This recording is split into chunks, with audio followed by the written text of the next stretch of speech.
सवाल पूछना जुर्म हो गया है क्या, या सच कहना अब कर्मों का कसूर हो गया है। सेना पर बोलो तो गद्दार, चुप रहो तो मक्कार कहलाने लगते हैं। कभी नेता संसद छोड़ सड़क पर बोलते हैं, कभी अदालतें बता देती हैं कि सच्चा भारतीय कौन है। राजनीति अब लड़ाई नहीं रही विचारों की, ये तो होड़ बन गई है किसे कितना शोर आता है उसकी।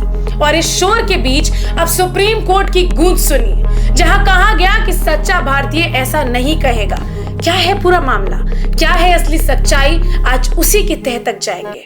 साथियों, साल था 2022, महीना था दिसंबर। राहुल गांधी की भारत जोड़ो यात्रा चल रही थी। इस दौरान उन्होंने एक बयान दिया जो बहुत वायरल हुआ। चीन ने भारत की 2000 वर्ग किलोमीटर जमीन पर कब्जा कर लिया है। जी हाँ, बिल्कुल यही कहा राहुल गांधी ने। हमारी सेना को पीटा गया, अपमानित किया गया। अब जरा सोचिए कि देश की सेना जो दिन रात सीमा पर जान की बाजी लगाकर हमें बचा रही है, उसी पर देश का नेता ऐसा बयान दे रहा है, बिना किसी सबूत के, बिना किसी जिम्मेदारी के। लखनऊ में एक शिकायतकर्ता राहुल पर मुकदमा दर्ज करा दिया। आरोप था सेना का अपमान, राष्ट्र की छवि को चोट। राहुल केस को हाईकोर्ट ले गए पर राहत नहीं मिल पाई।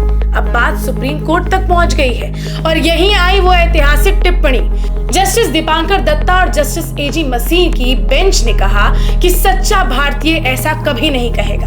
अगर आप विपक्ष के नेता हैं तो ये बात जाके संसद में कहिए, सोशल मीडिया पर स्टंट क्यों कर रहे हैं। कोर्ट ने सीधा पूछा, क्या आपके पास कोई भी सबूत है कि चीन ने 2000 वर्ग किलोमीटर कब्जा कर लिया है? क्या दोनों देशों के सैनिक की मौत अमान्य है? बेंच का लहजा साफ था, ये देश है साहब, ट्विटर नहीं है जहां कुछ भी बोल दो और निकल लो। अभिषेक मनु सिंघवी ने कहा कि राहुल बस सच्चाई ही तो बता रहे थे। अगर विपक्ष संसद में सवाल न पूछे तो क्या लोकतंत्र जिंदा रहेगा? इसी पर कांग्रेस नेता केसी वेणुगोपाल भी उतरे मैदान में और कहा कि अगर सांसद संसद में खामोश हैं तो सड़क पर आवाज उठेगी। मोदी के भारत में सवाल पूछना तो राष्ट्रद्रोह है और चुप रहना देशभक्ति। लेकिन सवाल उठता है कि क्या सैनिकों की शहादत के बाद ऐसे बयान देने का अधिकार किसी को है? क्या जनता को ये जानने का हक नहीं है कि कौन सेना के साथ है और कौन सेना पर सियासत कर रहा है? धर्मेंद्र प्रधान ने राहुल गांधी पर निशाना साधा, कहा कि राहुल और कांग्रेस की परंपरा रही है सेना को अपमानित करने की। माफी मांगो और सेना को अपमानित करो। अमित मालवीय ने कहा कि सुप्रीम कोर्ट ने चीन गुरु राहुल गांधी की असलियत फिर उजागर कर दी। अब ये प्रमाणित राष्ट्र विरोधी है। अब फैसला आपके हाथ में है दोस्तों।